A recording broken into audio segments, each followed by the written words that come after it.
one of those moments that doesn't need a press release, an Instagram post, or a tabloid cover to make its point. In certain circles, silence speaks louder than any headline, and this silence was deafening. For over a decade, Meghan Markle and Serena Williams weren't just acquaintances orbiting the same celebrity galaxy.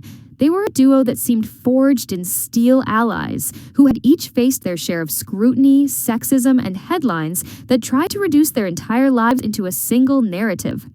They were the women who celebrated each other's victories publicly and shielded each other privately. To fans, it was almost unthinkable that a moment would come when Serena would not have Meghan at her side for a major life event or even a lavish social gathering. And yet, here we are. The headlines started trickling out quietly, not from Meghan's camp, not from Serena's, but from sharp-eyed society watchers who noticed something glaring. Serena Williams had just returned from a glittering Lake Como getaway, an invitation-only girls' trip that combined breathtaking Italian luxury with the exclusivity of a royal gala. The guest list was small, curated, hand-picked. These weren't random influencers or fair-weather friends. Each woman had been chosen for her ability to bring a certain energy. Polished, accomplished, serene, and most importantly, drama-free. Emma Thin, the Marchioness of Bath, was there radiating the kind of grace and quiet influence that has made her one of Britain's most admired social figures. Several other high-powered women were present, each a power player in her own right. But Meghan Markle, she was nowhere to be seen. No smiling selfies, no candid shots on a yacht. Not even a name drop in the Instagram captions. Oh, at first, some brushed it off. Scheduling conflict, perhaps? After all, Meghan and Serena have busy lives between Meghan's media projects and Serena's growing empire. A simple date clash wouldn't be unheard of. But according to multiple insiders, that's not what happened. This wasn't an oversight. It wasn't a text lost in the digital void. It was deliberate.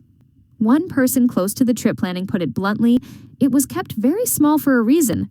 They didn't want drama, they didn't want headlines, they just wanted to relax. Meghan wasn't going to fit that vibe anymore.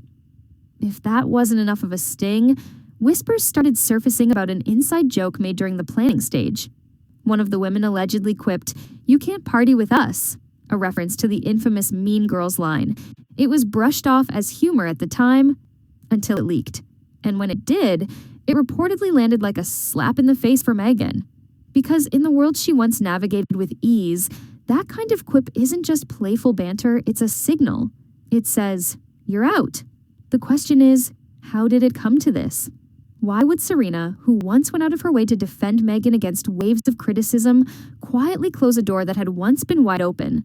Was it one incident that tipped the scales? Or was it a slow drift caused by something more insidious: fatigue, reputation, and the invisible calculus of social risk? This is not just a story about a missed trip to Italy. It's a case study in how alliances at the highest level can fracture, not in public blowouts or headline-making feuds, but in subtle, calculated steps, the kind you only recognize when it's too late to reverse them. And when we start pulling on the threads, what we find is a narrative that says as much about Meghan's current public standing as it does about the women she once called her closest friends. To understand why the Lake Como exclusion resonated so strongly, we have to rewind the clock to when Meghan and Serena first crossed paths long before royal titles, Netflix deals, or international scandals. It was 2010, and the stage was far more casual. A celebrity flag football game in Miami, held during Super Bowl weekend. Meghan was still grinding as an actress, picking up roles where she could. Serena was already a tennis icon, a multiple Grand Slam champion whose dominance on the court was unmatched. According to those who were there, the connection was instant. Both women were driven, competitive, and acutely aware of what it meant to navigate industries where success often came with extra hurdles for women of color. They spoke the same unspoken language of resilience, of having to prove yourself twice over, of enduring media narratives that often didn't match the truth. Over the next few years, they became fixtures in each other's orbits. Meghan attended Serena's matches, sometimes sitting quietly in the stands, other times cheering in the players' box. Serena, in turn, was there for Meghan during the Suits years, offering encouragement as Meghan's profile began to rise. When Meghan's relationship with Prince Harry became public, Serena didn't flinch from the media frenzy. She spoke warmly of Meghan in interviews, calling her the strongest person I know. and insisting that she had seen nothing but humility and kindness from her. At Meghan and Harry's wedding in 2018, Serena didn't just show up. She arrived in style, a signal to the world that her friendship with Meghan was something she was proud to display. Behind the scenes, that bond ran even deeper. Sources close to the pair describe a small group chat that included Serena, Meghan, and a handful of other influential women. It was their private safe space, a place to celebrate wins, share frustrations, and give unfiltered advice. These weren't superficial exchanges. They were lifelines in a world where every move could become a headline. For years, Serena was one of Meghan's most vocal defenders, even when others began stepping back. Whether it was in interviews, social media posts, or subtle public gestures, Serena consistently aligned herself with Meghan, sometimes at the cost of being pulled into stories she might have preferred to avoid. That's why the Lake Como trip was more than just another weekend getaway. In the context of their history, Meghan's absence spoke volumes. It wasn't about missing out on cocktails by the pool or yacht rides across the lake. It was about not being in the room, or in this case, not even being offered the choice. And here's the unspoken rule in circles like this. You don't just lose an invite overnight. Something changes. Sometimes it's a big public rupture. More often, it's a gradual accumulation of moments, missed calls, unanswered texts, a sense that what was once easy has become complicated.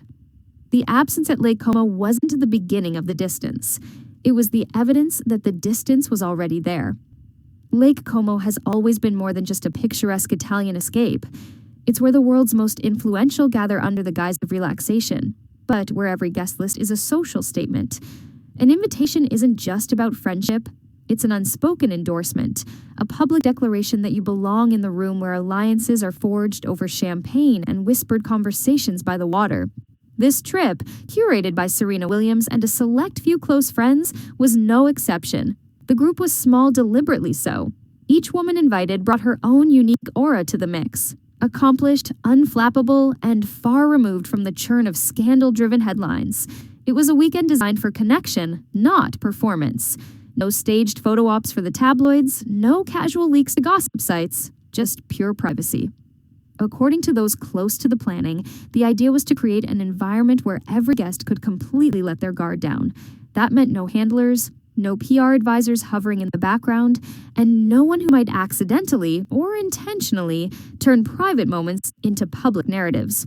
In elite circles, discretion isn't just a nice-to-have, it's currency. And for some, Meghan's recent track record with the press made that a risk they weren't willing to take. Multiple sources claim Meghan wasn't even considered in the early stages of the guest list. Not because she and Serena had a major falling out, there was no dramatic confrontation, no single moment of betrayal, but because over time the nature of their connection had quietly shifted. Invitations that once felt automatic now required a level of calculation. The unspoken question wasn't, do we want Meghan there? It was, can we afford the noise she might bring with her? And then there was the joke. During the trip's planning, one of the women reportedly made a playful reference to the line from Mean Girls, "You can't party with us." Those words, meant to be tongue-in-cheek, took on a sharper edge when they reached Meghan through the social grapevine. In high school, it's a snub.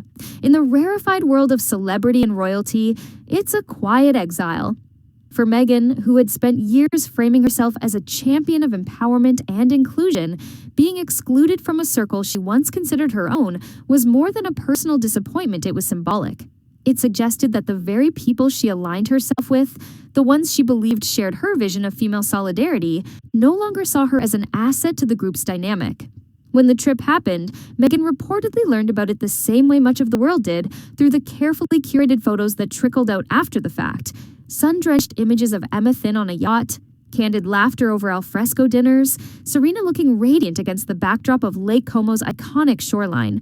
Every shot seemed to underscore the same message. This was a different kind of gathering, one where her absence was not just noted, but in a way, highlighted.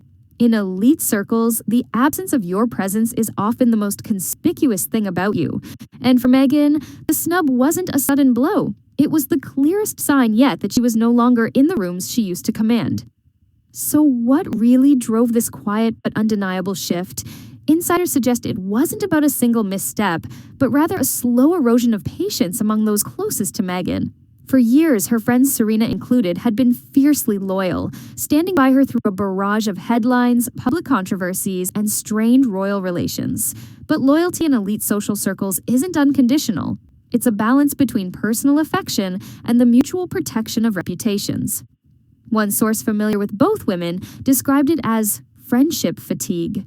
It wasn't that Meghan had done something unforgivable, it was that, over time, her presence began to feel like a liability. In group settings, conversations reportedly had a way of looping back to Meghan's own challenges. A friend might share career news, and Meghan would relate it to the struggles she'd faced breaking into acting. Another might mention a personal win, and the discussion would pivot to the hurdles Meghan had endured as a woman of color in the spotlight. In isolation, these moments might have been harmless, even relatable, but when they became a pattern, they began to weigh on the group's dynamic. What was once a safe space for mutual celebration started to feel like a recurring platform for one person's narrative. Eventually, that group chat of close friends, the one where Serena and Meghan had shared countless milestones, quietly fizzled out. A new one emerged with a slightly different cast of members. Meghan wasn't in it. Serena, for her part, began to draw quieter boundaries. She didn't confront Meghan publicly, and she didn't air grievances in interviews. Instead, she simply started declining invitations that might lead to high-drama situations. Her business empire was expanding. Investments in fashion, tech, and wellness were taking off. She was a mother now, focused on building a stable, peaceful environment for her family. The last thing she needed was to be swept into another round of headlines because of someone else's public image battles. An alleged comment from one of Serena's business partners seems to have captured the sentiment perfectly. If Meghan's coming, you can kiss discretion goodbye. Whether said in jest or in absolute seriousness, it reflected a growing perception, one that would make inviting Meghan to a supposedly private Lake Como getaway seem like tempting fate. And it wasn't just Serena feeling this way. Other women in the extended circle had begun keeping their distance, not out of malice, but out of self-preservation. In their world, a single photograph, quote, or social media post can spiral into days of unwanted attention. Associating with someone who has become synonymous with controversy isn't worth the risk, no matter how strong the personal history. By the time the Lake Como trip was being planned, Meghan's exclusion was less of a decision and more of an inevitability. The invite list had been shaped by a shared desire for peace, privacy, and a drama-free environment. And Meghan, fairly or unfairly, no longer fit that mold. For an outsider looking in, it might seem petty and overreaction to media noise. But in this specific social ecosystem, reputation management is everything.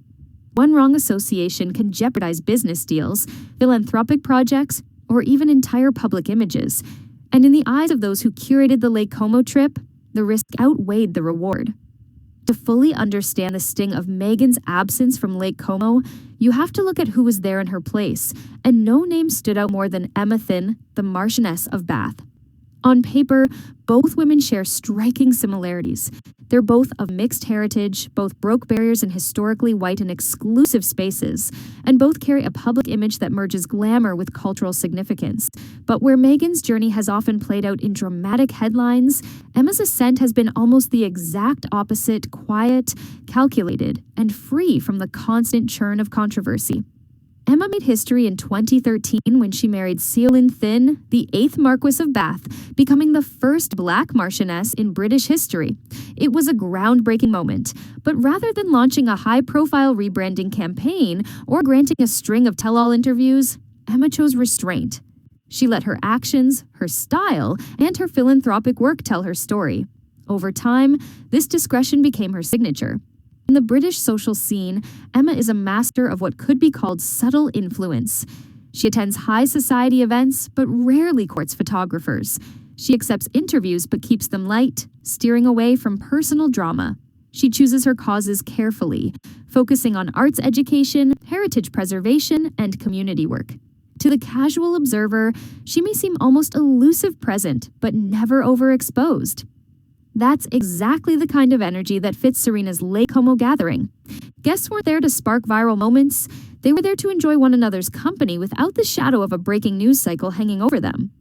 Emma brought a sense of calm, the kind of quiet confidence that doesn't need to be broadcast to be felt. For those in the inner circle, the contrast between Emma and Meghan was impossible to ignore. Both women had navigated the challenges of being a woman of color in spaces that historically resisted change. But Emma had done it without turning every room into a battleground. She didn't need to prove her worth with constant statements or projects aimed at reshaping her public narrative. Her presence was enough. Where Meghan has often been described fairly or unfairly as a lightning rod for attention, Emma is a grounding presence. She's the person you invite when you want your event remembered for the ambience and the connections made, not for the headlines it generates afterward. And so, while Meghan's absence from Lake Como made waves in gossip columns, Emma's presence sent its own quiet but potent message. This is what inclusion in the new inner circle looks like. Not the loudest voice in the room, but the one that doesn't have to raise her voice at all.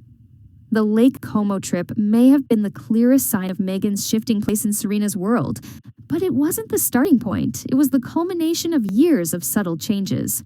Friendships, especially in high-profile spaces, rarely implode in one dramatic blowout. They erode slowly, almost imperceptibly, until one day you realize the dynamic is no longer what it used to be.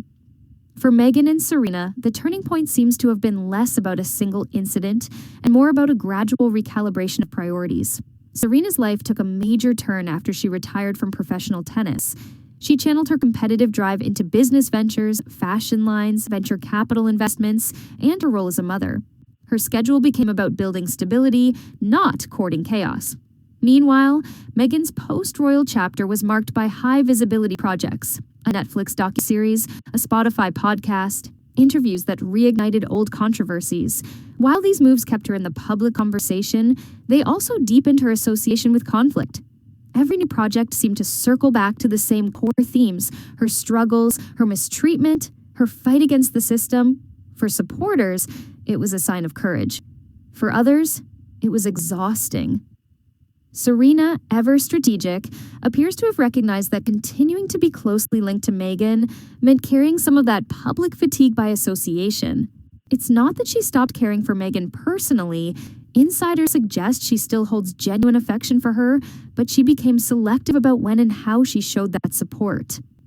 The real pivot may have happened in the smaller, invisible moments, when Serena stopped responding to certain media narratives, when she opted out of events where Meghan would be present, when group chats evolved without Meghan in them.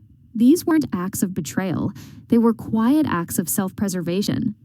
In elite social networks, relationships are as much about optics as they are about personal connection. If one person in the circle becomes a constant source of public drama, others eventually have to decide whether loyalty outweighs the potential cost to their own brand. And in Serena's case, the Lake Como guest list suggests she made her choice. This isn't to say Meghan's social capital has vanished, far from it. She still has allies, still has influence, still commands headlines. But the shift in Serena's behavior is telling, because it signals that even her strongest defenders are choosing distance over proximity. In a world where access is everything, losing that kind of proximity is a loss you can't ignore.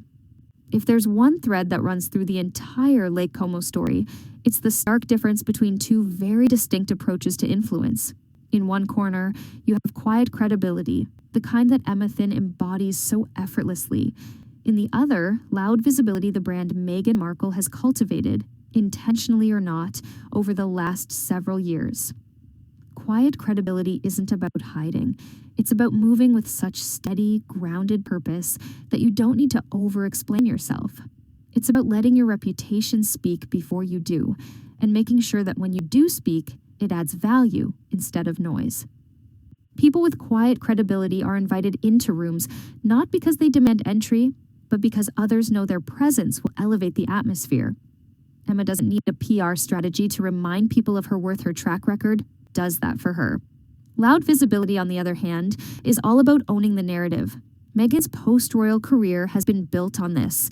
Her Netflix projects, her podcast series, her magazine interviews, they're all geared toward telling her story in her own words, pushing back against the way she's been portrayed by tabloids, by the palace, by anyone who she believes has misunderstood her. And there's a certain bravery in that. In a world where women are often told to stay silent, Meghan has refused to. But here's the catch. Loud visibility is a double-edged sword. The more you speak, the more people scrutinize your every word. The more you're in the spotlight, the easier it is for fatigue to set in among your audience and your peers. Eventually, even those who believe in your cause can grow weary of the constant messaging, especially if it starts to feel repetitive or self-referential. For Serena and the women on that Lake Como trip, the preference seems clear. They want the kind of influence that doesn't require constant upkeep, the kind that allows for a weekend of genuine connection without a single worry about how a conversation might be spun in the media later. This contrast quiet credibility versus loud visibility isn't inherently about right or wrong. It's about compatibility. And right now, Meghan's brand of influence simply doesn't align with the environment Serena has chosen to cultivate for herself. It's not that Meghan is unwelcome everywhere, but in the most guarded and self-selective circles, the currency is peace of mind, and that's something no amount of visibility can buy. In the end, the Lake Como trip wasn't about cocktails on the terrace or photo-worthy sunset over the water. It was about something far less tangible and far more telling. Access. Access in elite circles is a fluid thing. You can have it in abundance one year and find it quietly slipping away the next, without a single confrontation or falling out. The doors don't slam shut, they just stop opening. Your name stops appearing on guest lists. Your phone stops buzzing with invitations. And when you see photos of gatherings you used to be part of, you realize you're now on the outside looking in. For Meghan Markle, this exclusion from Serena Williams' inner circle marks a significant shift. Not because it was public, it wasn't, but because it was deliberate. It reflects a recalibration of alliances that's been happening quietly for years, the kind you only notice when it's already well underway. Emma Thin's inclusion in that Lake Como weekend is the mirror to Meghan's absence. It's a reminder that in these circles, influence isn't measured by how often you're talked about, but by how often people want you in the room.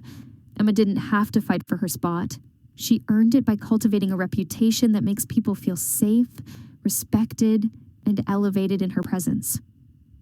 The irony is that Meghan once had that same kind of Emma Thin's inclusion in that Lake Como weekend is the mirror to Meghan's absence. It's a reminder that in these circles, influence isn't measured by how often you're talked about, but by how often people want you in the room. Emma didn't have to fight for her spot. She earned it by cultivating a reputation that makes people feel safe, respected, and elevated in her presence.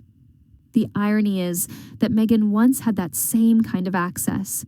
In the early days of her relationship with Harry, she was welcomed into rooms that had been closed to outsiders for generations. She was embraced not just as a celebrity, but as a symbol of change, of modernity, of the possibility of a more inclusive kind of royalty. But over time, the story shifted. The underdog narrative became one of constant battles. And while that fight may still resonate with her supporters, in the high-stakes game of elite social capital, fatigue is the ultimate deal-breaker. Serena's Lake Como trip will fade from the headlines soon enough, but for Meghan, the real impact isn't about public perception. It's about the ripple effect in the private spaces that matter most. Every unreturned call, every politely declined invitation, every shift in proximity chips away at the network she once relied on. And here's the quiet truth. Once those doors close, they rarely open again. The tragedy isn't just that Meghan missed a trip to Italy, it's that she's becoming a guest in a world she once believed she belonged to permanently. The same world that once celebrated her entrance now seems content to move forward without her.